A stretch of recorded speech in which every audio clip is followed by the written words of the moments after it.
اعوذ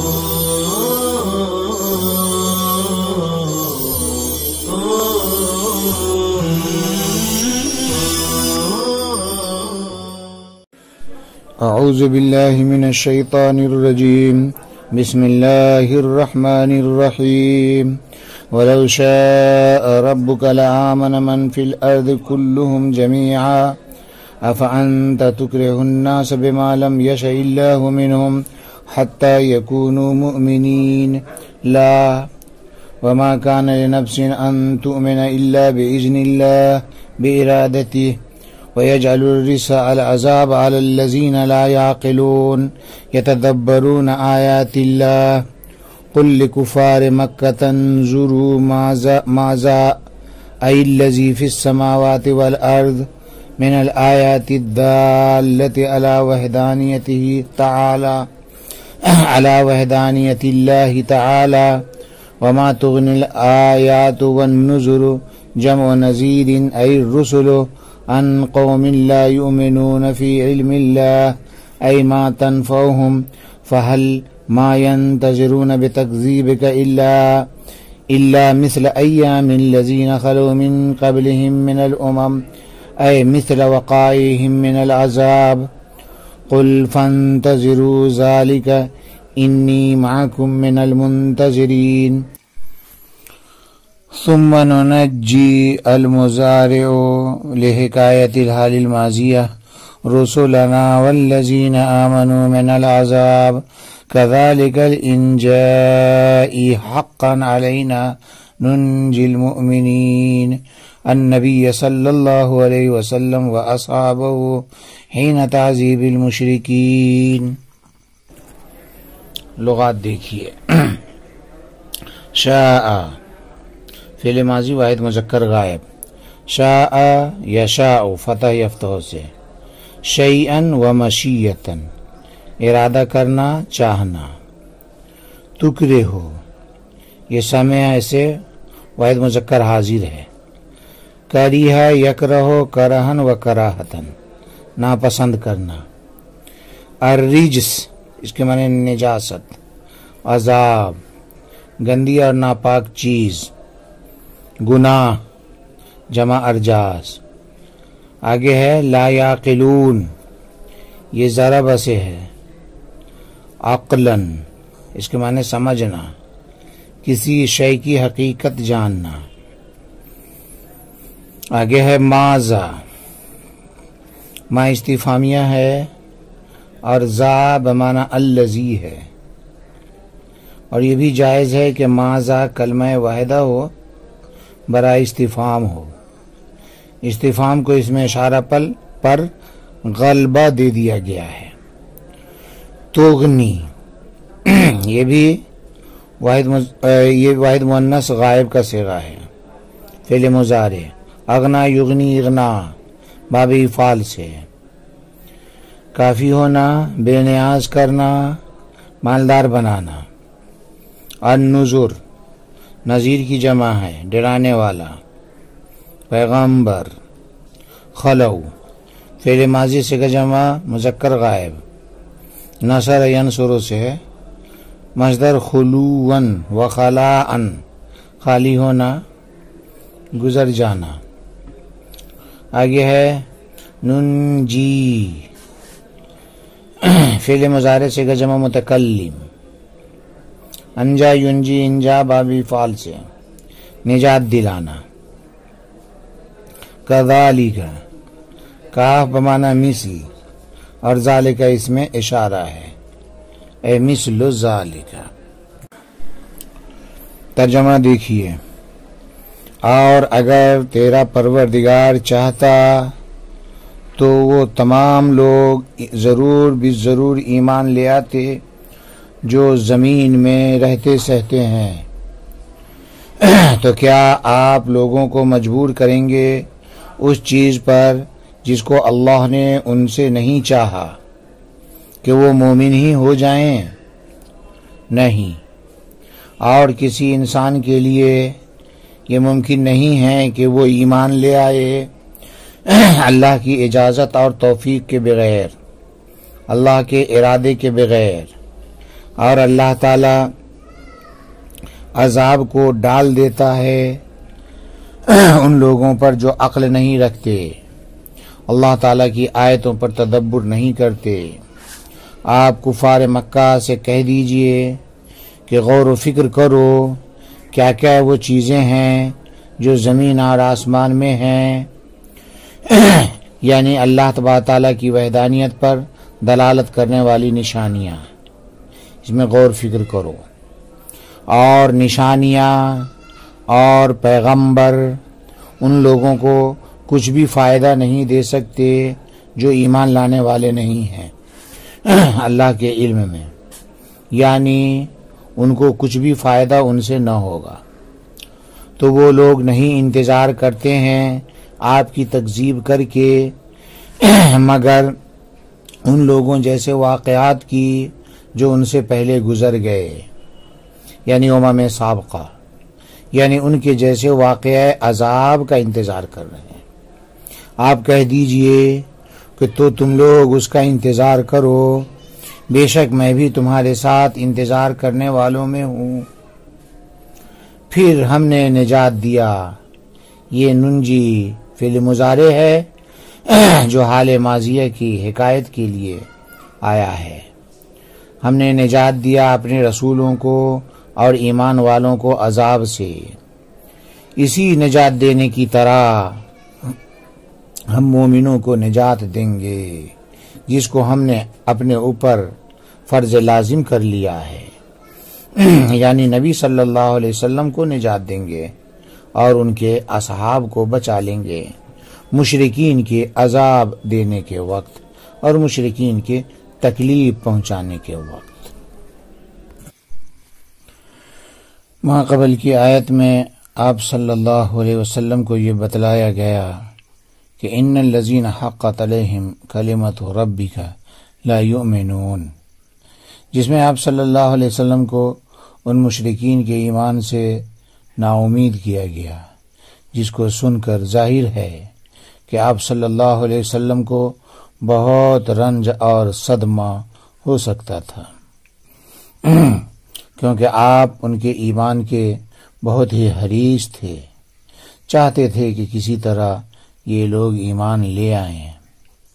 آگے کی آیت میں آپ کو اس پر تسلی دی جا رہی ہے کہ وَلَوْ شَاءَ رَبُّكَ لَآمَنَ مَنْ فِي الْأَرْضِ كُلُّهُمْ جَمِيعًا، کہ اگر اللہ تبارک تعالیٰ کو ان کا ایمان لانا منظور ہوتا تو سب کے سب اکٹھے اجتماعی طور پر ایمان قبول کر لیتے، لیکن جب اللہ ہی کو ان کا ایمان لانا منظور نہیں ہے تو آپ کو اس پر غم کرنے کی کوئی ضرورت نہیں، اس لیے آپ غم نہ کریں۔ یہاں پر شاء کا مفعول بہ محذوف ہے، اے لو شاء ربک ایمان جمع الناس، اور آگے لآمن یہ لو کا جواب ہے، اور آگے ہے کلہم جمیعا، یہاں پر کلہم من کی تاکید ہے اور جمیعاً اس سے حال واقع ہے، اور کل کا لفظ شمول کے معنی پر دلالت کرتا ہے اور جمعی کا لفظ اجتماع کے معنی پر دلالت کرتا ہے، اس لیے لفظ کل کے بعد جمیعاً کو بھی ذکر کر دیا گیا۔ تو کلہم سے شرکت اور شمول کا معنی معلوم ہوا اور جمیعاً سے اجتماع اور اکٹھے ہونے کا معنی معلوم ہوا۔ اب معنی یہ ہو گیا کہ لو اراد ایمان من فی الارض لآمنوا کلہم حال کونہم مجتمعین، کہ اگر اللہ تبارک تعالیٰ اہل زمین کا ایمان چاہتا تو سب کے سب اکٹھے ایمان لے آتے، لیکن بعض حکمتوں سے اللہ نے نہ چاہا، اس لیے ایمان سب لوگ نہ لائے۔ آگے فرمایا جا رہا ہے افانت تکرہ الناس بما لم یشأ اللہ منہم حتی یکونوا مؤمنین، کہ کیا آپ ان لوگوں کو اس چیز پر مجبور کر سکتے ہیں، یعنی ایمان لانے پر، جس کو اللہ تبارک تعالیٰ نے ان سے نہ چاہا، یعنی اللہ کو ان کا ایمان لانا منظور نہ ہوا، پھر بھی آپ ان کو ایمان لانے پر مجبور کر سکتے ہیں کہ کسی نہ کسی طرح وہ لوگ مومن ہو ہی جائیں۔ یہاں پر حمزہ محذوب پر داخل ہے اور فا عاطفہ ہے، جس سے انت کا اس پر عطف ہو رہا ہے۔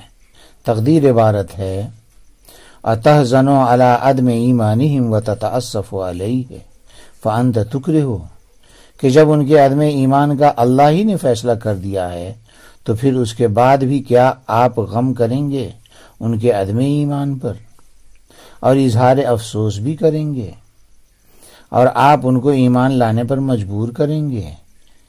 یہ تو نہیں ہو سکتا۔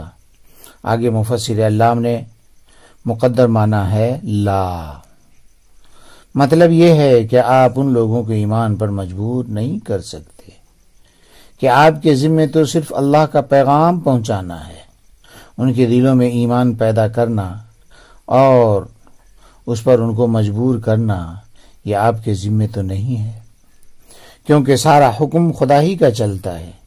اس لیے خدا چاہتا تو بے شک سب آدمیوں کے دلوں میں ایمان ڈال سکتا تھا، لیکن اللہ کی مرضی نہ ہوئی، اس لیے اللہ نے ایسا نہ کیا۔ آگے فرمایا جا رہا ہے وَمَا كَانَ لِنَفْسٍ أَن تُؤْمِنَ إِلَّا بِإِذْنِ اللَّهِ بِإِرَادَتِهِ وَيَجْعَلُ الرِّجْسَ الْعَذَابَ عَلَى الَّذِينَ لَا يَعْقِلُونَ يَتَدَبَّرُونَ آيَاتِ اللَّهِ، کہ کسی انسان کے لیے یہ ممکن نہیں ہے کہ وہ ایمان لائے مگر اللہ کی توفیق سے، اللہ کے ارادے کے بعد، اور اللہ تبارک تعالیٰ ان لوگوں کے لیے عذاب مقرر فرماتے ہیں جو عقل نہیں رکھتے، یعنی اللہ کی آیتوں میں غور نہیں کرتے۔ مطلب اس آیت کریمہ کا یہ ہے کہ اللہ نے جو ماقبل میں فرمایا وَلَوْ شَاءَ رَبُّكَ لَآمَنَ، اسی کی اس آیت کریمہ میں علت بیان کی جا رہی ہے۔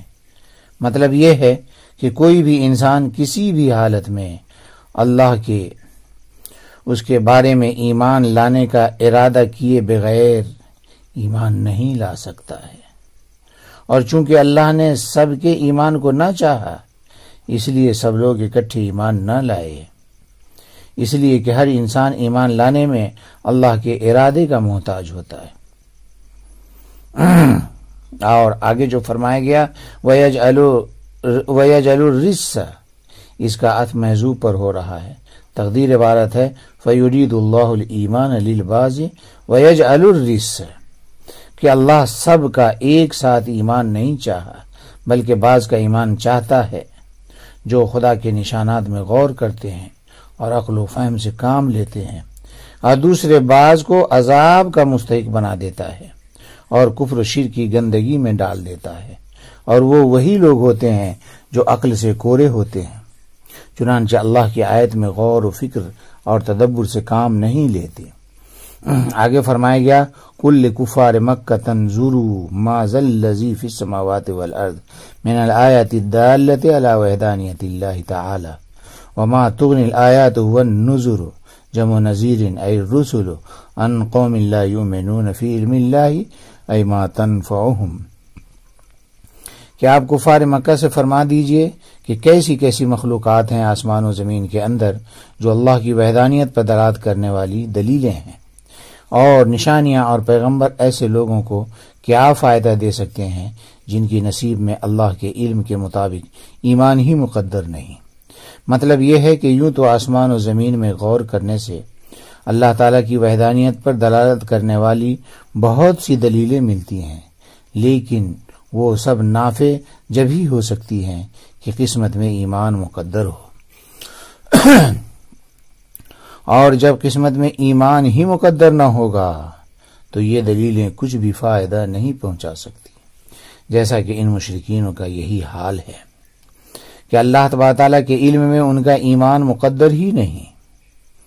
اسی کو شارع علیہ الرحمہ یوں فرما رہے ہیں ما تنفعهم، کہ ان اہل مکہ کو اس کا کوئی نفع نہیں۔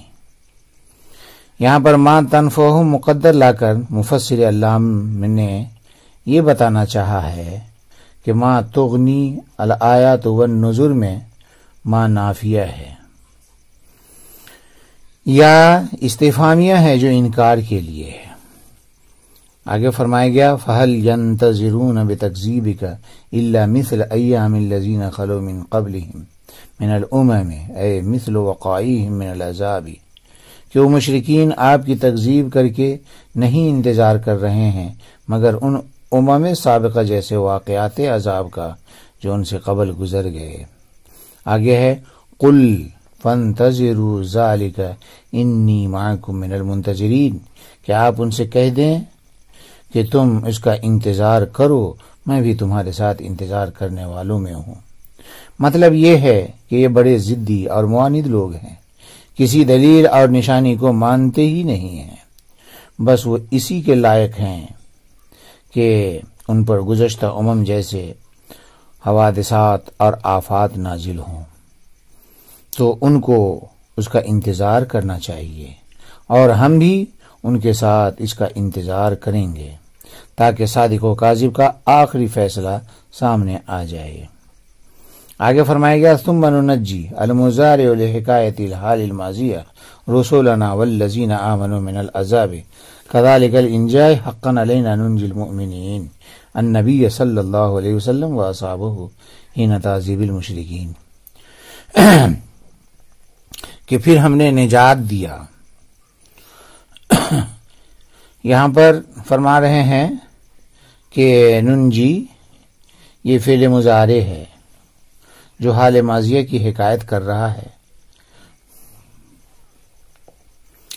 آگے فرمایا جا رہا ہے پھر ہم نے اپنے رسولوں کو اور ایمان والوں کو عذاب سے نجات دیا، اسی نجات دینے کی طرح ہم مومنین کو نجات دیتے رہتے ہیں جو ہم پر حق لازم ہیں، یعنی نبی اور ان کے اصحاب کو مشرکین کی طرف سے ایذا رسانی کے وقت ہم نجات دیتے رہتے ہیں۔ اور یہ جو فرمایا گیا ثم ننجی، اس کا عطف محذوف پر ہے، تقدیر عبارت ہے نہلک الامم ثم ننجی رسولنا ومن آمن بہم، کہ ہم گزشتہ امتوں کو ہلاک کرتے ہیں اور پھر ہمارے رسولوں کو اور جو ان پر ایمان لائے ان کو نجات دیتے ہیں، ہماری یہی عادت رہی ہے۔ اور آگے جو ہے کذالک حقا علینا، اس کی تقدیر عبارت یہ ہے یعنی مثل ذالک الانجاء ننجی المؤمنین منکم ونہلک المشرکین، اور درمیان میں جو حقا علینا ہے یہ جملہ معترضہ ہے، اے حق ذالک حقا علینا، یعنی ہماری یہ عادت رہی ہے کہ مکذبین کو ہلاک کر کے پیغمبروں اور مومنوں کو بچایا، اور آئندہ بھی ہم ایسے ہی کرتے رہیں گے۔ وآخر دعوانا ان الحمدللہ رب العالمین۔